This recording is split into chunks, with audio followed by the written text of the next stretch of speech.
Why Media Group? The fastest growing media group in North America. Domestically, lots of new things to talk about in terms of new policy rollouts for affordability by the Canadian government. You want to stay tuned because today we do have a live interview with Honorable Ruby Sahota. She's going to talk to us about some of the affordability measures launched by the federal government. She's going to give you all the details of what that is and how it could be used in this time period. And of course, I have lots to cover when it comes to business news. Essentially, we know that, the economy is in a situation where we're seeing unaffordability, we're seeing job loss numbers. So what I did was I dug a little bit deeper to see what's going on in the corporate world, in the AI world, and some of the domestic brands that we love to get a bigger picture of what is happening. So I think the studio will let us know when we go live with Group Editor Ymedia Jaswal, and they'll cue us in when they're ready.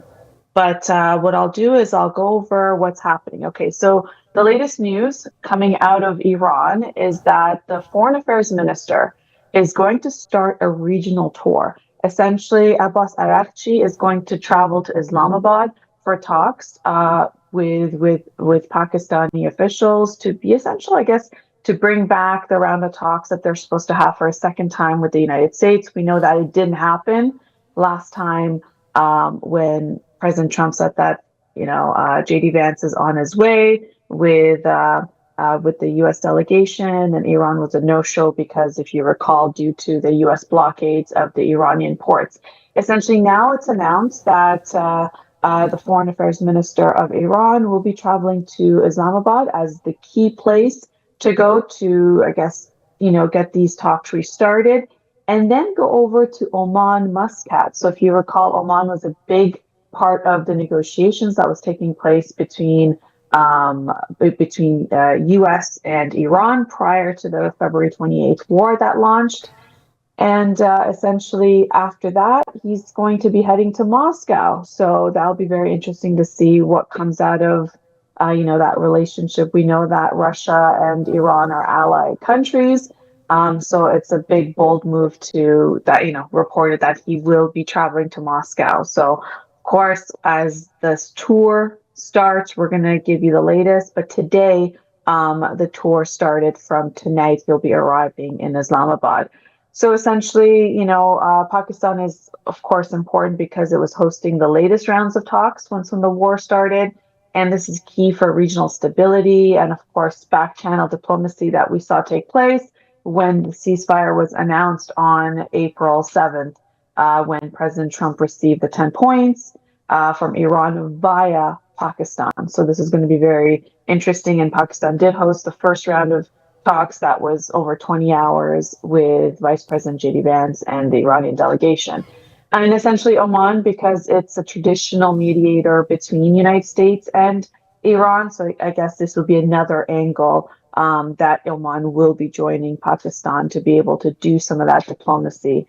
And Russia, because it's a strategic ally and, geopolitical leverage at a time where we saw that because of the war, because of the blocking of the Strait of Hormuz, which depends on 20% of oil distribution throughout the world. Essentially, we saw a time where Russia was able to sell its oil that was previously on an embargo. Iran was able to do the same thing. So, very strategic allies. And we know that Iran was providing components of drones for Russia for its war that was carrying on with Ukraine that's still going on.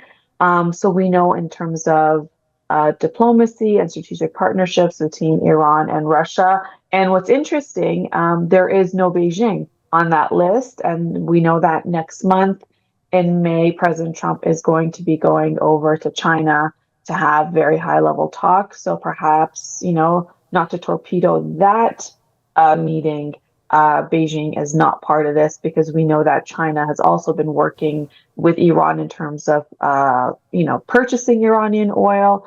There was reports that China was sending a cargo of weapons to Iran, which then they denied. And if you recall, that was the cargo that was seized by the American forces, which essentially stopped Iran from showing up to those second round of talks.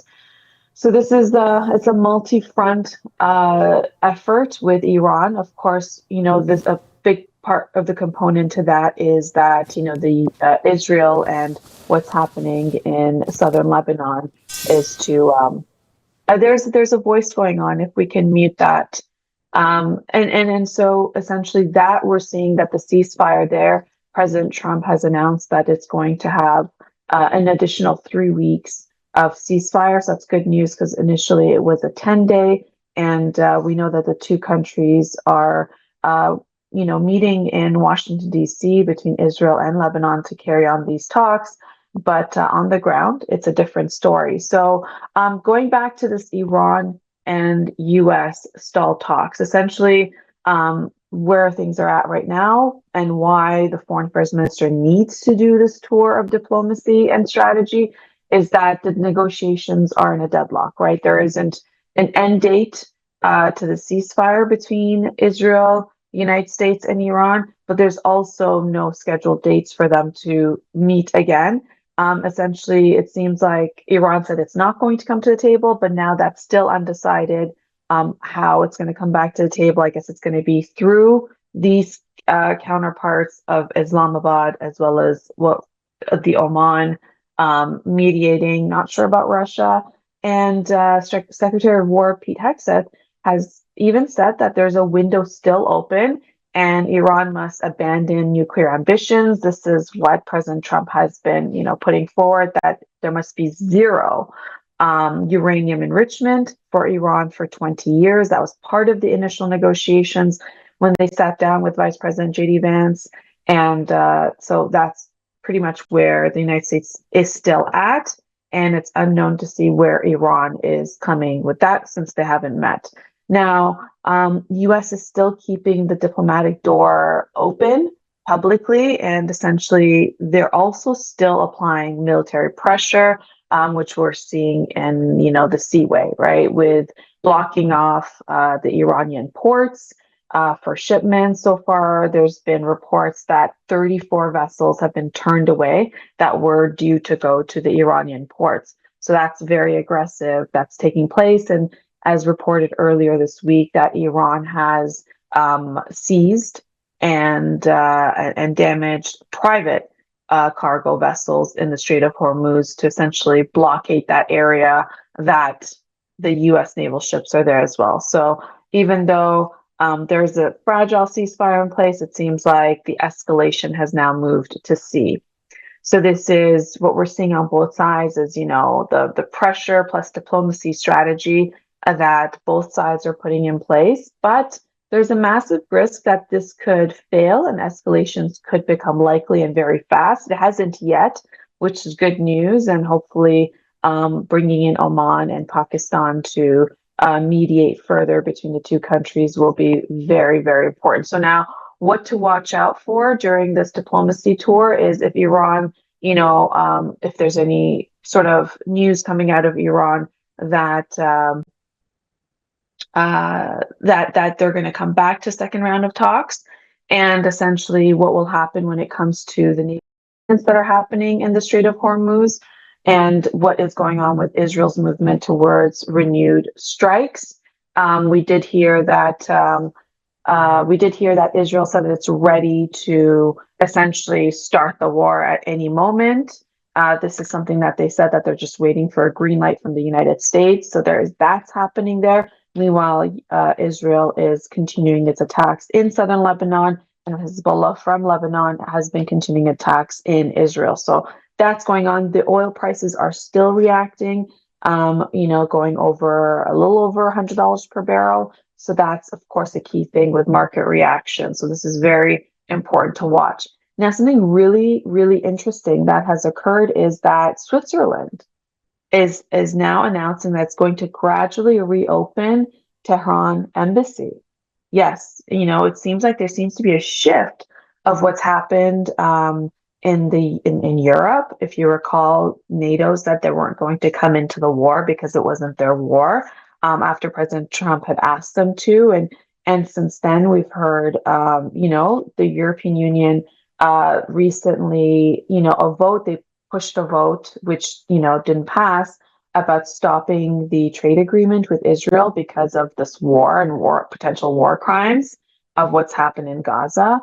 Where we've heard, Spain speak very openly and critically about getting involved in this war and critically about Israel. So we're seeing a massive shift. And now the Swiss government says that it's gradually reopening its embassy in Iran, and it has sent a small team of diplomats there this week.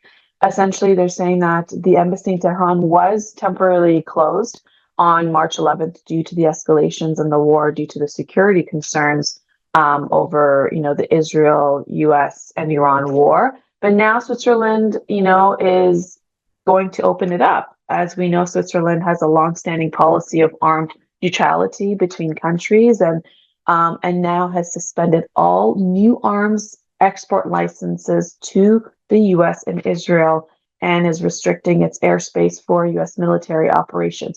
So what could be really happening, right? Because we know that when the Strait of Hormuz is closed off, it affects oil supply to Asia and also affects European markets.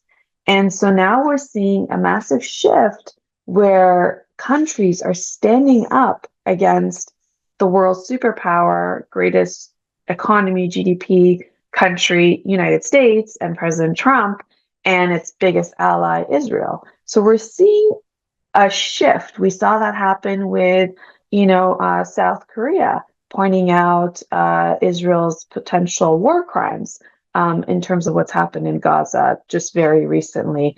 We're seeing conversations open up with South Korea and Iran, Japan and Iran, and is this massive shift that's taking place in this geopolitical region in terms of, is it creating a new power of balance?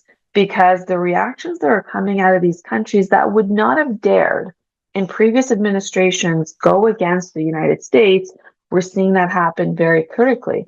And to that, essentially, there's been another escalation with NATO. We know for some time, there's been tensions between NATO and United States. President Trump essentially first started, remember, with NATO members not paying their 2% GDP to contribute to NATO, which now Canada has met those targets. But then it was, the whole thing on, hey, you guys need the Strait of Hormuz to be open. We don't. President Trump saying that. And you guys get involved and open up the Strait of Hormuz. This was shortly after when the war started, right? The war started to change regime, and then it changed to let's, get the enriched uranium out of Iran. Then it changed to let's open up the Strait of Hormuz, which was open prior to the war that started on February 28th. And then NATO pushed back saying, that had nothing to do with it. So now there was a report that was put out that U.S. wants to expel Spain out of NATO, to which NATO has responded. So this issue is happening during this political tension between the United States and the European allies that we've seen. And in that same time, Canada has gotten much closer to its European Union allies. And so essentially, NATO officials have said that there is no mechanism to expel any member country, that is not correct. The U.S. cannot do that. It doesn't have the power to do that. Essentially, the alliance operates on consensus and treaty rules and not unilateral decisions in terms, really speaking of the United States, and saying that if there's any disputes and if it gets escalated, countries cannot essentially kick out another current NATO member. It's against the NATO rules. And this is because President Trump has repeatedly criticized NATO allies for their reluctance in playing a greater role in this war that's taken place with Iran. And to that, Spain specifically was in that report by the United States, and this is the issue on NATO responding to it. Essentially, Spain refused to allow the use of its air bases on its territory to attack Iran. right? This was something that President Trump was seeking to do. So Israel's not a NATO ally. It is not a NATO member, sorry. US is. So US had asked Spain, can we use your airspace to attack Iran? Spain said, absolutely not, right? Meanwhile, the US does have 2 military bases in Spain. It's got a naval station in Rota and Moran Air Base. So and the Spanish prime minister essentially told reporters, we do not work on basis of emails, because I guess the request came from emails. He says we work with official documents and official positions taken, and he was referring to the case by the United States. Meanwhile, you saw UK essentially, say they're not going to get involved. Germany said they're not going to get involved, but UK's Prime Minister Keir Starmer did allow, even though he did insist greater involvement, he did allow the US to use British bases to launch strikes on Iranian sites targeting the Strait of Hormuz, and RAF planes have also taken in, as a part of the mission to shoot down Iranian drones. So this is, UK's involvement. And UK, France, and others have also said that they would be willing to keep the Strait of Hormuz open, which we've heard that the naval ships from those two countries are there to open up the blockades. But so it's a very crowded sea, as you can imagine, to ensure that the global oil shipping route remains open, and and to be able to increase and get to an end of the war agreement during this ceasefire. So this is, we've had Secretary of War Pete Hegseth say essentially in a news conference that, European allies have not been helping out Washington in this war against Iran. We also saw, Vice President J.D. Vance say a lot of things like that about Europe and NATO. So this is essentially the tension that has been escalating between the NATO ally countries. So, there's, NATO came back and said there is a power. It's not unlimited power where you can remove allies. There's a structure in place. This is not possible at all. So that's the latest. Now, President Trump has extended the Lebanon ceasefire. This is very critical because President Trump, we know that it's been very fragile there. The ceasefire was for 10 days. Now it's extended to 3 weeks. So this is essentially, President Trump has wanted to host for more round of talks between Israel and Lebanon. And this is to make sure that, in Washington, D.C., the ambassadors, after 37 years of them not essentially having, direct talks. Now, this is really fragile because we're seeing a second front of this conflict with Hezbollah and Israel that's taking place, and that's still continuing. And because there's reports coming out that there's been attacks going on in southern Lebanon. Essentially, when the war started on February 28th, when Israel and the United States attacked Iran and killed the Iranian Ayatollah Khamenei and high-level ranking officials in the Iranian regime, essentially that triggered a war. And Hezbollah in Lebanon responded by attacking Israel. And that since then, Israel has gone into, wanting to end Hezbollah. And also they've said that their military operation is to occupy southern Lebanon. That's essentially 10% of Lebanon's land. It goes till the Litani River. So this escalation has gone on, and it happened early in March, and it's still continuing. So President Trump has announced this 3-week extension to the ceasefire in Lebanon, and essentially saying that, this is something that needs to take place. Talks continue, but Israel has essentially been going against the ceasefire rules. Israeli military has issued, again, a forced evacuation order, essentially telling residents that they need to move at least 1 kilometer away. And there's just been war and destruction. So far, 1.5 million Lebanese people have been displaced, having to evacuate that entire region. And so it's devastating, and it's about over 2,500 people have been killed in this war.